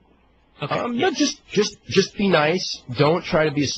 When you meet a wrestler, don't try to be a smart ass and try to pretend that hey, I'm smart, I know something, because that's like turn off number one. Just be nice and just go, how's your kids, or I don't know. Just be friendly. There's some guys in every profession who are dicks, but most people in wrestling, if you're nice to them, they'll be nice to you back. I've heard some meet and greets are really bad, like Crash Holly and Big Boss Man. You think that really they'll go all out on this it may be the day or whatever. There's, some. I don't know. I mean, even the nicest guy has a bad day, so yeah. Just say you never hi. know. They may have a problem with their girlfriend that day. I mean, there's weird things that they're all human beings, and I don't know. I mean, I don't know of I couldn't tell you like who's everyone that I meet in wrestling. They're usually pretty nice. There's some that aren't. What can you say? All right, gentlemen, take care. Have a good weekend. Okay, let's go to, is it Chris in Virginia? Yes, it is. Yes, Chris, how are you? I'm fine, how are you? My first question is to Brock, Mr. Lesnar. Yeah. I was wondering, who would you like to work with in the WWF? Who would I like to work with? Yeah. I would like to work with anybody that I get the opportunity to work with, but I think I'd like to work with Kurt Angle, and the mastermind Steve Austin would be great. Undertaker, anybody. I wouldn't deny anybody. I would be more than happy to work with anybody, any of the stars up there. Did you get a chance to meet Austin when he came to Louisville? Yeah, very nice guy. But I mean, it wouldn't bother me. I would work with whoever. China, I don't care. Whoa. Oh, I don't know about that one, folks. I'm cringing when you brought that one up. But no, I have no problem working with anybody, But I think the person that I would really like to work with would be Kurt, probably, just because of his amateur background and me, both of us being shooters and amateurs. I think it'd be great to work with Kurt. Have you wrestled Sylvester Terkay since you've been there? Yes, yeah. Yes, I have. Any thoughts as far as that went, or? Per se, what are you trying to? I don't know. I mean, just both being NCAA champions. I mean, did you do a lot of amateur, like in your match, or was it just, or you just try to both? When I first got down here, we did a lot of amateur, but now, I mean, the WWF knows that I was a good amateur wrestler, and I'm trying to become a professional wrestler, so I need to adapt to become a professional wrestler, So we do. Actually, I've worked with Sylvester quite a bit, and the matches have become more professional.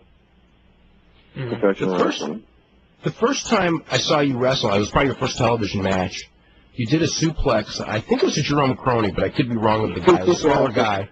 And it was like a double arm suplex, and he rotated in midair. It was like the most amazing thing. What was that your idea, or did he just come up with this idea? Because I was looking at this going this is I've never seen anything like this before. That was Jim Cornette's idea for me to come in and give him a double arm suplex, but I gave it with a little more authority than I should have. You weren't used to throwing around guys that were that small, are you? No, that was I just saw Crony last night work, and we laugh about it every time we see each other. So that spot wasn't planned then. It just happened. Yeah, it just happened that way. Oh, because I saw that and I'm going now that was impressive. It just happened that way. Al, are there any calls on the line? No more calls. Okay, let's run through a couple of emails real quick. We got just a couple minutes left in the show. Let's see. Explain to me this. If WCW is only offering 30 cents on the dollar and guys like Nash and Goldberg are going to sit out their contracts, why isn't Time Warner up there offering 50 cents on the dollar to save them money? Actually, that would cost them money. Oh, no, it would save them money in the long run, yeah. And then the wrestlers like Goldberg might be more inclined to go to the WWF. They may. This is all stuff that needs to be worked out. I mean, again, nobody, like Nash and Goldberg, have not heard from Time Warner. I mean, the 30 cents on a dollar is stuff that has come out, and it probably is true, but they have not actually made those offers to Goldberg or Nash, and Vince has not made. I don't think any of the top names have been talked about yet as far as the buyout. No, none of them have. I mean, I can't say none because I don't know everyone, but none that I've talked to have, and none have gotten, bona fide this kind of offer from Vince. And until those two things happen, they can't even make a decision. It's like guys that have talked today. I mean, it's like Nash has gone public because Nash has this idea of what's going to happen. Plus, he knows they don't want him. Goldberg and Sting, have their own minds, but most of the guys like, whether DDP, Booker T, Ric Flair, all of those guys, I mean, they got to hear from both sides and then figure out exactly what's in their best financial interest. And since they haven't heard from either side, there's really, when you're talking about a decision, I mean, they don't even have the facts to make the decision, let alone have made the decision. Yeah. Let's see. This is, I mean, one of the things I've learned in being so green in this business in 7 months is never say never. Anything is possible in this business, and it just goes to prove that. Sure. In the past 2 weeks now, that anything can happen. What was the thoughts at camp when the word kind of got out that WWF was buying WCW? I mean, I know none of you guys are really affiliated with WCW at all. But, I mean, did anyone talk about it, or was it just sort of like, well... there's been a lot of changes down here as well. I mean, we lost... there's been some developmental guys that are, I think, down here that are going to be losing their contracts. Has anyone done that yet, or is that just like kind of the rumors you've heard? That's just some of the rumors that I have heard. I think on the I think Ross mentioned it in the report. But that was before... That was before. The Ross report is going to state this week, I think, who is being released. Yeah, but those decisions were made before this buyout because they were going to cut. They were thinking of cutting some of the developmental guys they didn't think were going to make it. That was decision was probably made about 4 weeks ago. I'm thinking. But I don't think that the buyout really helped them guys out any either. So. Yeah, I agree because now they have so many people under contract and. Yeah. I don't know if it's good or bad for me, or the same as the guys down here. I have no idea, But like I said, only thing that we can do down here is just keep doing our job and try to do it the best we can. What's as far as is there any reason why like Shelton has like really, I mean, he's really caught on and his acrobatics are pretty spectacular. Was he a guy when he was an amateur wrestler who was acrobatic? I guess he really don't do like flips or nothing in amateur wrestling, but certainly like with the what's the word I'm looking for, the agility, dexterity. Yeah. Was he known for that in amateur? He was known for his speed and agility, yeah. But I think what helps Shelton out a lot is he's watched it since he was a young kid, and he pretty much the guy can do anything. All he has to do is see somebody do it, or he just sits at home and plays his video games, and he gets ideas off of his video games. He a lot of watching the sport of wrestling and video games is really I think what attributes his talent. Do they give you a lot of tapes to watch down there too? Yeah, we watch. We have tapes that we would have to watch, training tapes and so on. And Cornette gives us a tape every couple of weeks to watch of old school wrestling and the matches that happened long ago. Good psychology matches. But where did you get the idea of doing the Shooting Star Press on that show? We were in practice one day, and me and Shelton are very competitive, and everything that Shelton does, I tried to do, and pretty much I can do everything that he can do. And one day he was trying to do the Shooting Star Press, and he couldn't do it, and I got up there the next day, and I just did it. And this was in practice. And everybody was like, and I was like, whoa, I can't believe I just did that, and so I kept practicing it, and actually it was Shelton's idea and then Danny Davis's idea of that we should incorporate that into the match, and so it was one of those things where like, yeah, I'll do it, you know, and I did it 300 times on the crash pad, and then I had guys laying down for me, and I hit it every time, so I felt safe doing it, and my opponents feel safe taking it, so I think it was Shelton's idea, pretty much. Brock, we're totally out of time. I want to thank you very much for doing the show, and I want to wish you the best of luck in your training, and hopefully we'll see you in the WWF before too long, and you'll have a successful career in pro as you did in amateur. Yeah, thanks for having me on here, you guys. I greatly appreciate it. Okay, you're very welcome. And Brian, thanks, of course, for being here, and Al, thanks again. And we will see everybody tomorrow at 5. We're going to have Daryl Peterson, who was also a heck of an amateur wrestler before he became a pro wrestler, as Max Payne, and we'll be taking your phone calls and emails on the news that everyone wants to talk about tomorrow as well. And, of course, don't forget Sunday right after Mania. And we'll see you tomorrow at 5. So lame was Brad Siegel was not there. No, that's right. After all that he had done, you know, not telling these guys anything, or when he was telling them something, it was basically a lie. To not show up on that last day, what a jerk. Yeah. Well, just the whole, I'll tell you what, you know, there are people who think that, like, of all the people responsible, ultimately he was the most for killing the company. I mean, and there's a lot of blame to go around to a lot of different people, some of whom have just resurfaced in the last day. They're being, like, hidden for a while, like Vince Russo. But you know, Siegel was the one who made a lot of what were the ultimately really bad calls. I mean, the original hiring of Russo in October, I guess it was, of 1999, I can't call that a bad call because at the time it actually looked like a great call. But about 2 months, 3 months later, when it was obvious that it was not a good call, pretty much every call that he made after that turned out to be pretty bad. I mean, actually Bill Bush was the one who got rid of Russo, and Siegel backed him up. But then Bischoff and Russo were working, you know, behind the scenes with Siegel and kind of backstab. I don't want to say backstab Bush. It was just Bush was failing too.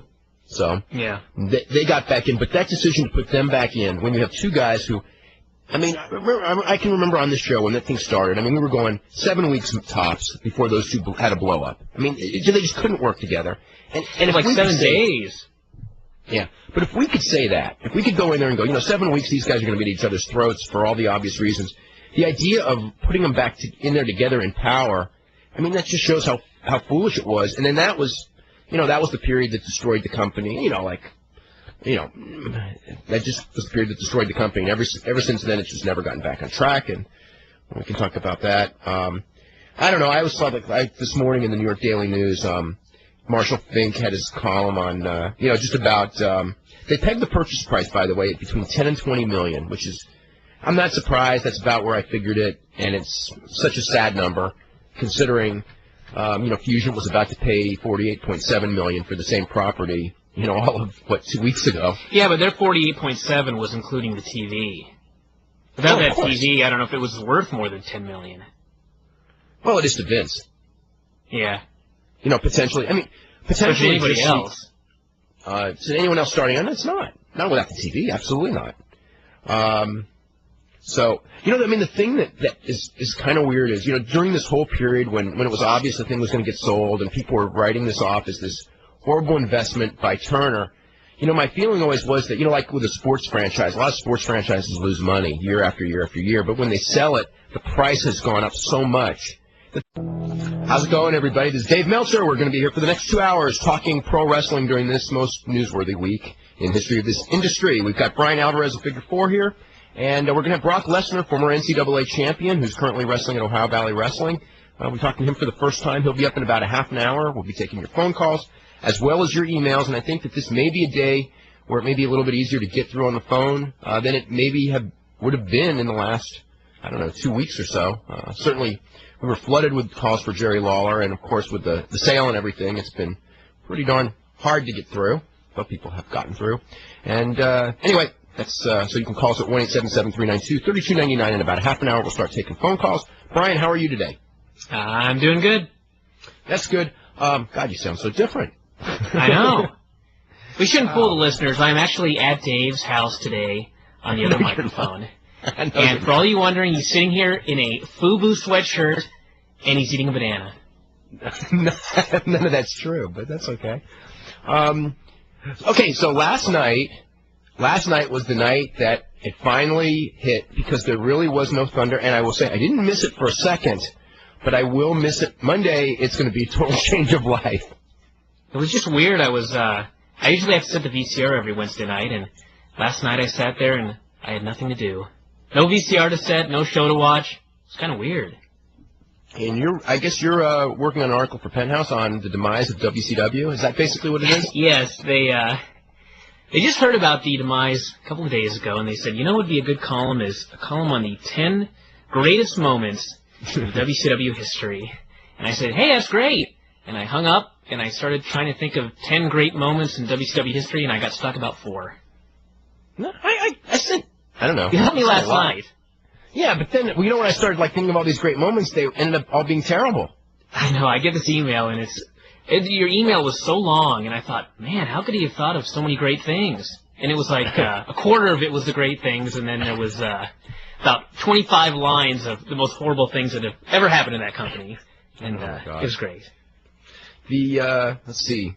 Of course, pretty much everyone in the company, as far as office people, were laid off yesterday at the meeting at the power plant.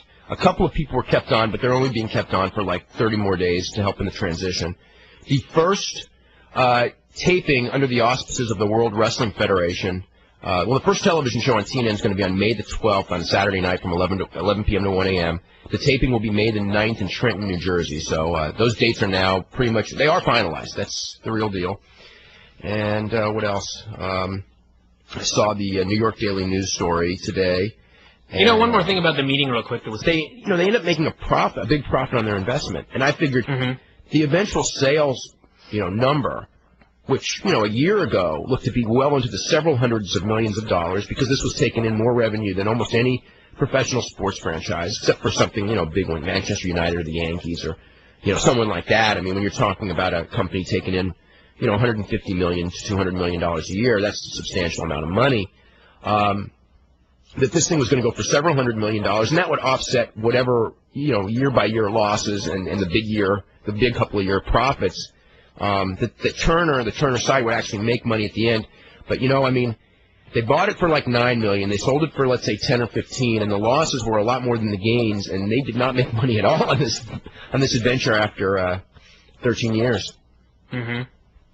But now, I guess the story that went on is that Ted Turner bought the company in 1988 solely to drive Vince McMahon out of business. That was his entire motivation, which is so totally untrue.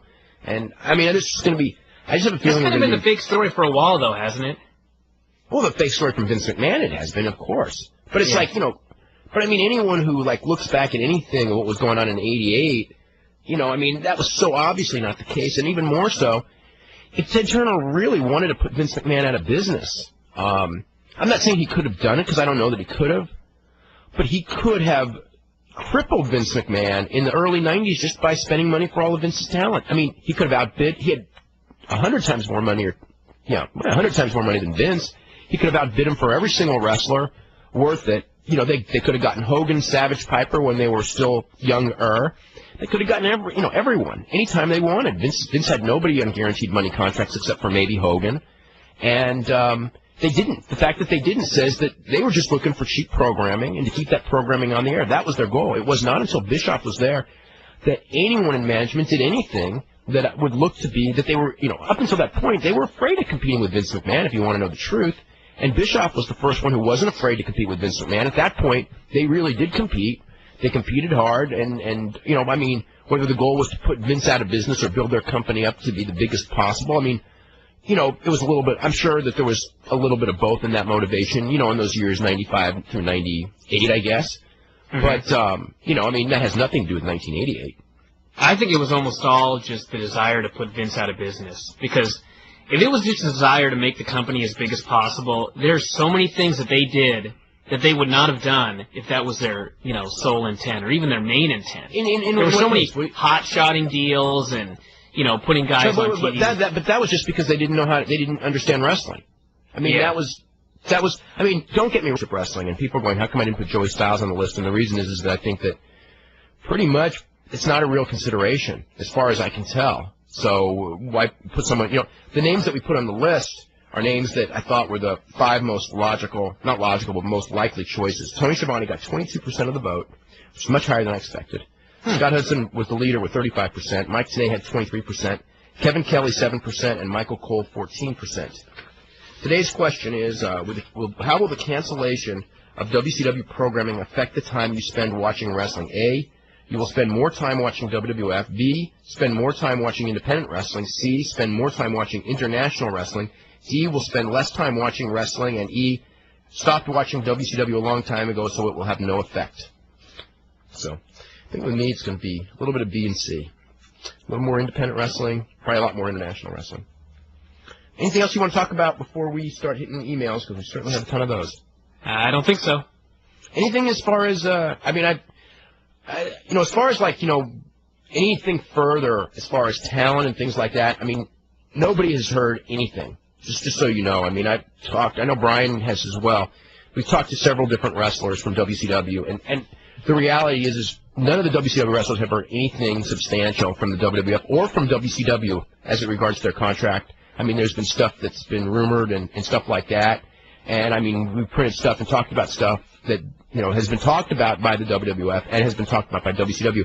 But the wrestlers are totally, as far as any official word, they're in the dark. I've talked to, several people who, are in this situation, and they don't know anything. And if you don't know anything, when you ask, what your decision is, how can you make a decision when you have not been told anything? So everyone's up in the air.